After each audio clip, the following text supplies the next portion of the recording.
So you say you want to get into the food business. Well, I'm gonna tell you everything you need to know to get started. Let's go. FA.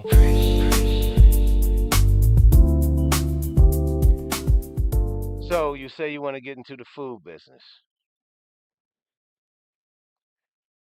You see the food trucks, the pop-ups, you see the pack lines, you see the Instagram posts, and you're thinking, man, I can do that,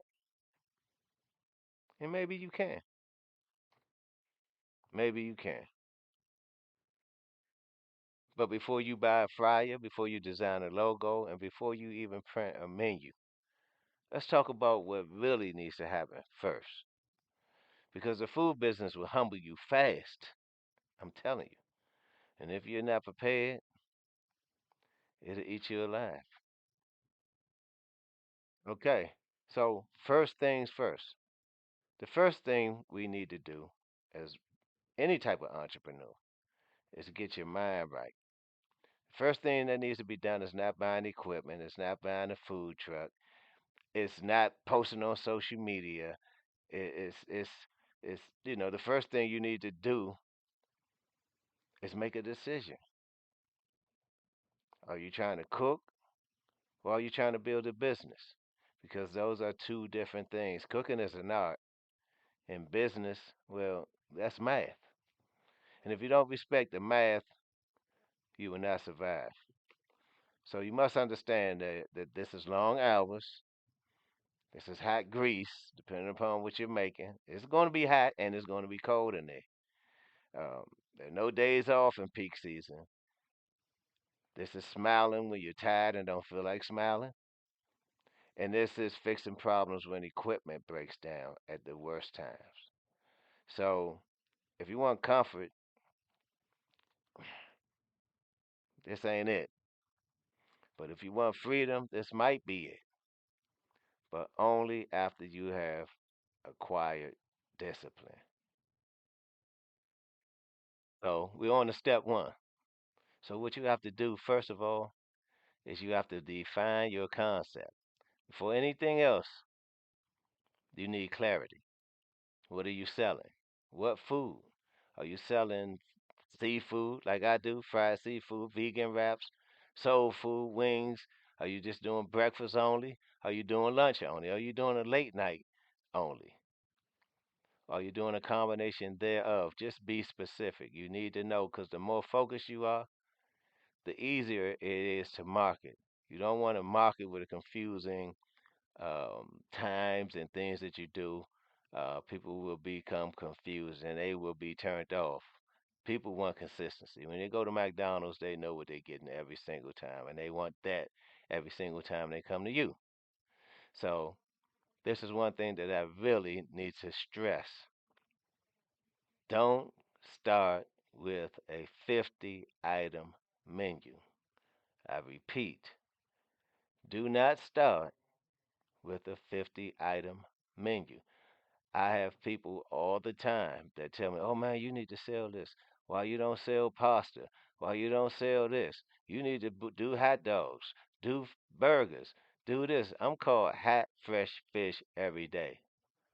So you're coming to me looking for fish. You're not coming to me looking for hamburgers and hot dogs. So you're going to have people constantly trying to increase your menu. But start with five things you can execute perfectly. You want speed, you want consistency, and you want profit. Speed, consistency, and profit. Um, if it slows you down, complicates the prep, it lowers the margin, cut it out. Simple scales, complicated collapses. Simple scales, complicated collapses. And y'all, I am looking at notes right now so that I can make sure that I'm hitting all of the key points that you need to know that I needed to know. Okay, step number two. Number two, run the numbers first. This is where most people mess up. Most people. They start spending before they calculate. Let's break it down. So you need to know. cost of food per plate.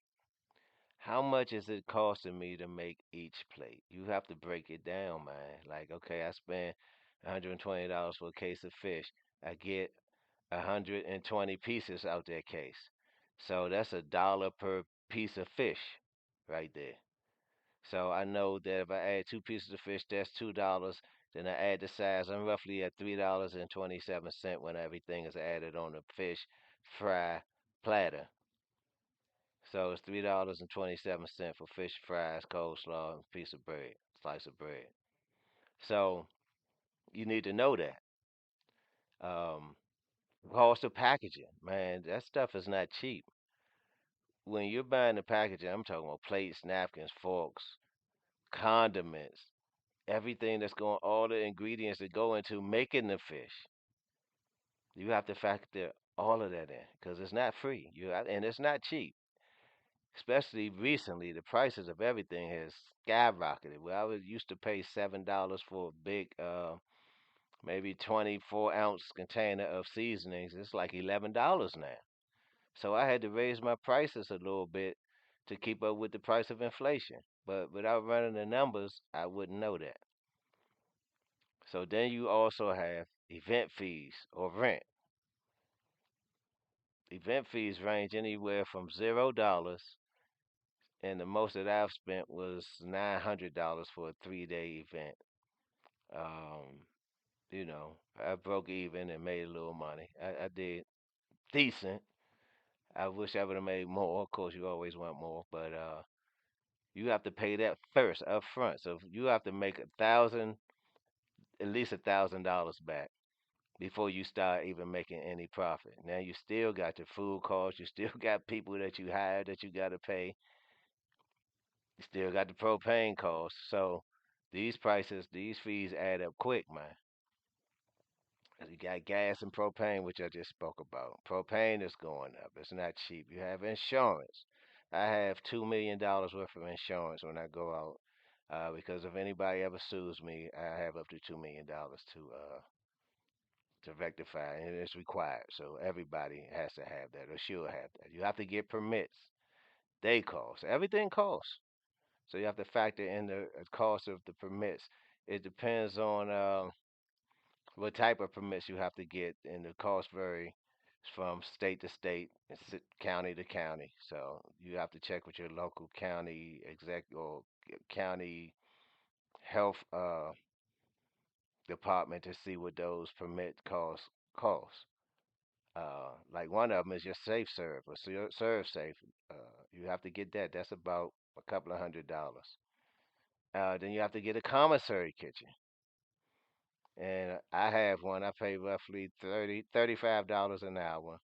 Normally, I can get in a couple of hours and prep for the week, about 3 or 4 hours, and I'm done for the week. Then you have to have put aside money to pay your taxes. Tax man cometh, and he want his money, so you got to put that money to the side. Now, if your plate costs you $6 total to produce, and you sell it for $10, you are not making a $4 profit. I repeat, you are not making a $4 profit because you still have overhead. You need margins that protect you. You need to price confidently. Stop being afraid to change what you charge what your product is worth. You know, some people across from me, my average plate runs $25 max. And I want to keep my product affordable. I'm thinking 327 to produce it is a good point, a profit point, because you still have overhead. You need margins that protect you, and you need to price confidently and stop. If your food is good, people will pay for it. I had some people right across from me selling food for $44 a plate. And I'm gonna be honest with you guys. All of the guys that worked at those outlets there came to me to do a trade because they wanted my food.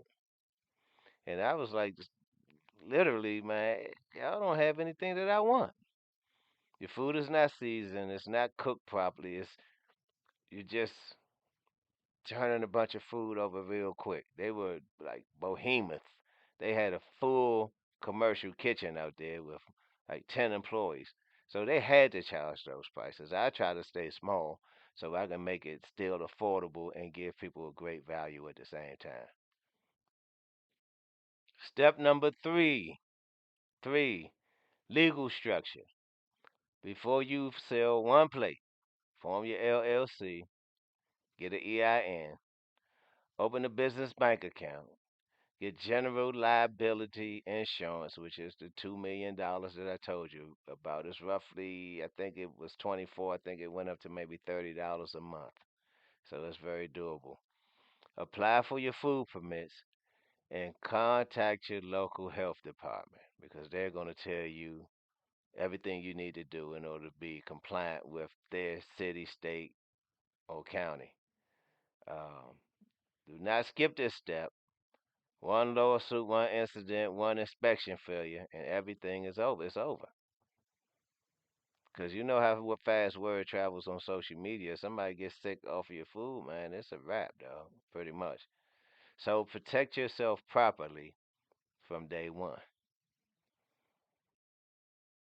Step 4: start small. Test your market. You do not need $100,000 food truck to start. You can start with a tent, which I did. I started with a tent. And I still use a tent. I prefer a tent because there's more space in there. Is you can connect with the customers better. They get to see what you're doing, and you're like putting on a show for them. So you have to be professional at all times because they're looking right at you.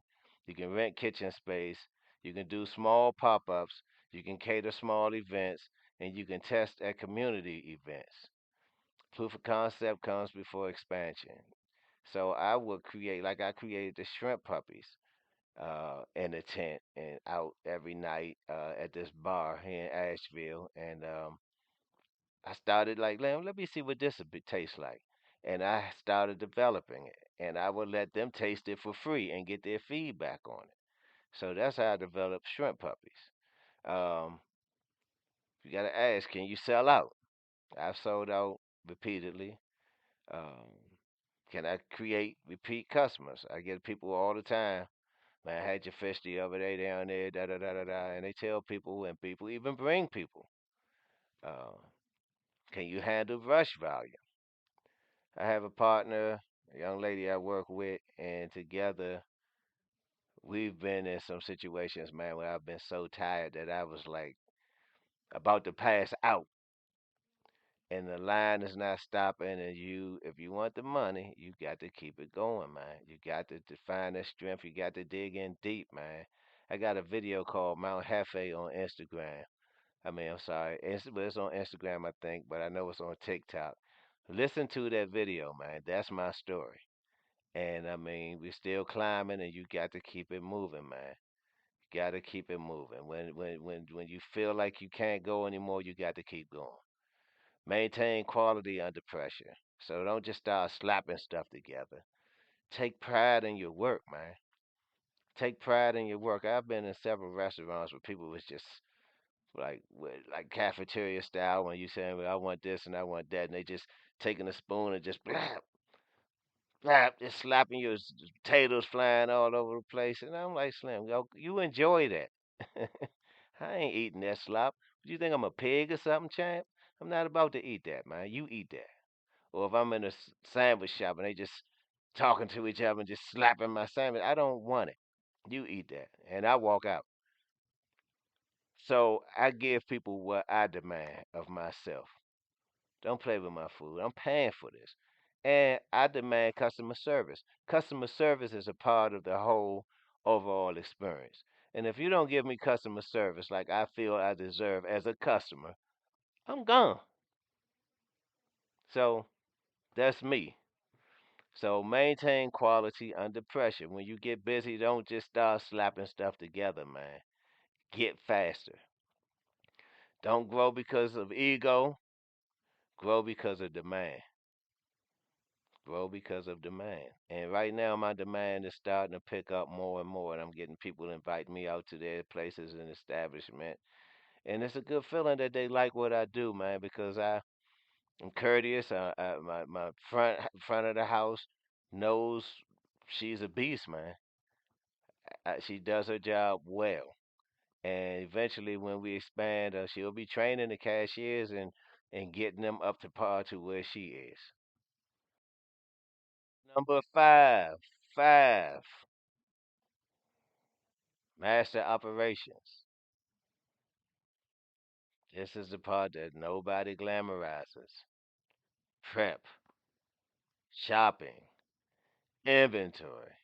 The next one, oh my God, cleaning, oil filtering, temperature logs. You got to keep all of this stuff. Food safety and storage.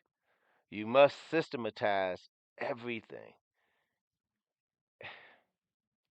I'm gonna tell you, trying to do it on a whim and last minute, Charlie, and just winging it, it ain't gonna happen, champ. You can do it, but you're gonna find out real quick that you gotta be organized and you must systematize everything. If someone else stepped into your business tomorrow, could they follow your process? See, I have an SOP, I have all of that. So when I hire on new people, they have to go over this, and I'm going to go over it with them so they can know step by step and be thoroughly trained because I have a process in the way that I cook my fish and my shrimp and my fries as well. Everything I do has a process. Like I'm gonna tell y'all a story right quick. When I was starting, I make hand cut fries, and they weren't coming out right. They were real dark and they wasn't crunchy. They were soggy. So I went to one of my favorite places. I went to Five Guys, and I talked to the manager there, and I told him what I was doing, and he was grateful enough to show me their process. So now I think I got the best fries. I'm gonna give McDonald's number one. I'm gonna give me number two. My fries are off the chain now because I studied fries because I didn't like them and I didn't feel good about selling them, but it was on the menu, so I had to sell them. But I had to perfect them, and I think I've done that. Okay. If someone else, okay. So if not, if you don't have a system, you have chaos. If you don't have a system, you have chaos, and chaos does not scale. You can't scale chaos. Step number six. Step number six. Understand this: location is everything. You can have amazing food in a bad location and fail. Traffic matters. Demographics matter. Timing matters. Morning crowd, lunch rush, late night, evening based only. Study the foot traffic. Talk to business owners. Ask questions. Don't just show up and hope. Strategy beats hope every time. My strategy is to find the places that already have the crowds. Find the places where there are already crowds and don't have any food, like breweries, like factories, places where they don't have to drive out somewhere and leave the campus in order to get something to eat. You want to look for those type of places that has hundreds of people. If you have 50 people buy from you and there's 500 people working there, you getting 10% of the people coming out and buying your food at lunchtime. That's $1,000 you made in 2 hours. It made sense to me. So number seven, number seven. If nobody knows you exist, I'm gonna do my Denzel. If nobody knows you exist, then you don't exist. You can build the best whatever, but if it's sitting in a closet, who knows? Who knows about it? You need Instagram, Facebook, Google business profile, consistent posting, clear branding, clear photos, short form video. People eat with their eyes first. They do. People eat with their eyes first. Tell your story. Why are you doing this? These are some of my first videos. Just introducing you guys to me and who I am and what drove me to even get into this business. So tell your story while you're doing this, what makes you different and what makes you special. You got to toot your own horn sometime, man. You got to. I'm not a braggadocious type of dude, and I'd rather brag about you and what you do than to brag about me. But I'm not bragging about me. I'm bragging about my business, and I think that I'm doing a pretty good job of making people happy. Connection builds loyalty. Loyalty builds sustainability. Step number eight. Step number eight. Cash flow discipline. Food business is seasonal. You will have amazing days. You have slow days. One day I only made $20. 20. My wife laughed at me when I got home. You're gonna have rainy days. I was in a hurricane. I'm holding my tent down while the tent is blowing away. Luckily, some guys saw me up in the air and came and pulled the tent back down. And yeah, it was bad. You're gonna have rainy days. You're gonna have equipment breakdown days. One of my cords caught on fire to my fryer.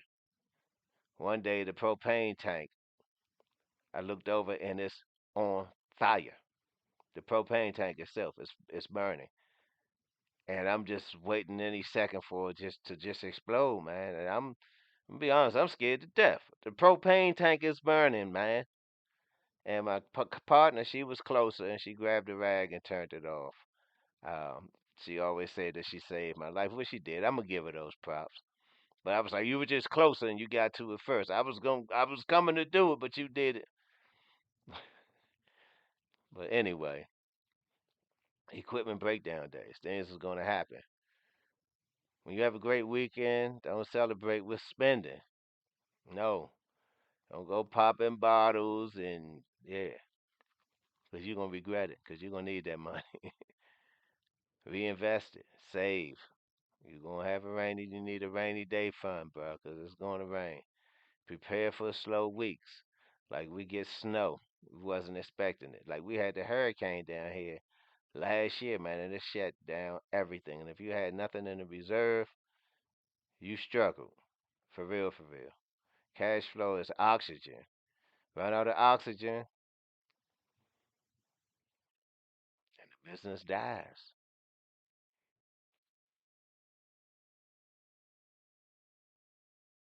Okay, we're almost there, y'all. Step number nine. Number nine. Be ready to sacrifice. You will miss events. You will work holidays.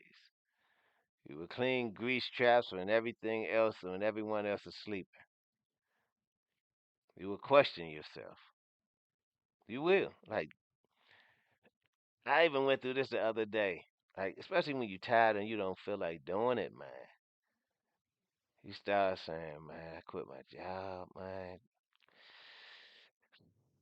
But I was miserable on my job. I hated my job. To be honest with you guys, man, I'm gonna tell you about me personally. You see my shirt? Let me pull this down so y'all can see. I made this shirt. I sell these shirts. Hustler University, man. Yeah. And I hated my job because I knew what was in me. I knew what was in me, and I questioned myself a couple of times, often, to be honest with you. And that's normal. Because this business here is physical, man. You have to. I'm gonna encourage you guys to get a gym membership if you want to go in this line of work because it's physical, man. It's emotional and it's mental. Now I do an exercise, man. I'm gonna create something, man, to help y'all out. Some exercises that I do. I don't want to make this video like 5 hours long or whatever. I don't know how long it's gonna be when I'm done, but I don't want to go into all of this because I think that these are separate videos. Um, of how to condition your mind for this because it does get frustrating. I see a lot of people that Tell me, oh, I used to have a food truck, and I'm saying, man, there's good money in this. Why did you stop? And the emotions and the mental aspect of it. And if you don't love the grind, you're not gonna last, man. This ain't nothing sweet. It's not. It's not sweet. But I try to have a mindset. That's why I started off with number one, mindset. Mindset is key. Um, you don't love the grind, you're not gonna last, man. You gotta love this. You really do. Because it's gonna be a lot. You know, me and my partner, we argue like cats and dogs, man. But when we get together and it's showtime, it's showtime. I don't care how many people in that line. We're gonna get the line down. We have a system together. We work well together. But we have to be able to. Our next step is to bring other people in and train them so that they can mirror what we're doing with each other. And if you embrace it, it could change your life. It's changing mine, man. I'm glad that I quit my job. Glad I got fired from my last job because that gave me the push. Because this is something I knew I wanted to do eventually, so I just started saving money over the years, and I had enough money to sustain me and to live off of, and to go and even buy the food truck. Now I'm in debt a little bit, but I expect to have everything paid off within 6 months.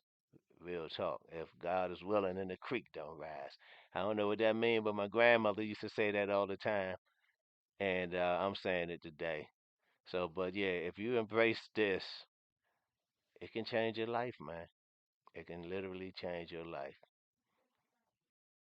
10. I got both hands, y'all. Build for scale, not survival.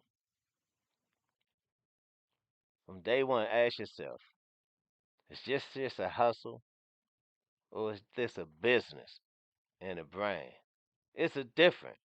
It's a difference if you're just hustling or if you're building a business. And that's what I'm always explaining to people. Like I wanna like one of my favorite restaurants that I mirror and I do research on them and I read and study them. It's Five Guys. See, I want to be the Five Guys of fish. Their menu was simple and they've exploded everywhere. I remember when Five Guys first came out, they're everywhere now. And they're simple in their approach. And I want to keep my menu simple and having certain specials here and there, every now and again. It's not something I want 30 items on my menu. Never. If when I get a brick and mortar, maybe 10 staple items. Cause if you want fish, come to me. If you want everything else, go over there. It's like going to a Mercedes Benz dealership trying to buy a Ford. Like, man, we don't sell those here. They got those over, across the street over there. So, is this a hustle or are you building a business or a brand? A hustle feeds today, a brand feeds generations. Let me say that again. A hustle feeds today, a brand, a business feeds generations. Can this become multiple trucks, turn into catering, be- become products, become media, become education, become a franchise? I'm working on each of those things right now. I have a plan for each of those things that I've just named. I'm working on another truck right now. I already do catering. Uh, I have products that people come to me and say, man, you should sell that seasoning that you cook that fish in and that seasoning that you put on the fries. So that's two products right there that I'm in the process of talking to some people about creating and selling as we speak. Become media. I make these commercials. I make every song that y'all hear. All that's me. I write those songs. Some of them I do, some of them are AI. But I'm creating these songs. Become education. I have a program called HFFE University where I work with the young guys in the area. I used to be a mentor. I worked in the foster care system. I worked in the prison system, juvenile prison system, and I've worked with a nonprofit down here where we had workforce development programs for young men from ages of 16 to 24.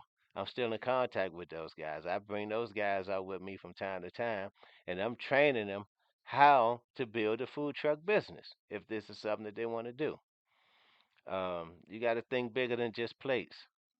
Build something that can grow without you standing over the fries all day, every day. And that's something else that I'm working on. This is my baby, and it's hard to walk away. I've had a few cooks that came in and cooked for me. Some of them were great. Some of them you got to watch, because I have a process of how I do it. And if you're not doing it that right, the fish is not going to turn, it's not going to be as flavorful as it should be. And I want people to enjoy. If they had it before and they come back again, I want them to enjoy it just like they enjoyed it the first time. Okay, real talk, y'all. Let me tell you something most people want. Food business is not about food. It's about discipline, systems, customer experience, speed, consistency, and last but not least, resilience. Anybody can fry fish. Anybody. A kid can throw a piece of fish in the pan. Uh, but not everyone can build an operation. And that's what you need to do. And if you're serious, start with the foundation, first mindset, math, structure, systems, and then execute. If you want to start a food business, good. But don't jump in because it looks good online. Build it the right way. Respect the process, respect the numbers, and respect the grind. Because if you do, this industry will reward you. But if you don't, it will teach you lessons the hard way. It's going it's going to spank you, Slim. I'm gonna keep it Gucci on here. It's gonna spank you. It's gonna teach you lessons the hard way. And either way, it will teach you something. Now the question is, are you ready to build? Are you ready to build? Are you ready to build? If you are, go ahead and subscribe to this channel. I'm going to walk y'all through the whole process of how to do this and what it takes. I'm hiring a videographer. He should be on board within the next week or so where I can just have him just videotaping the whole process from the setup to the knockdown because I'd be too busy to videotape, man. I'm going to be honest with you guys. I don't have a lot of videos showing me doing stuff because I'm working.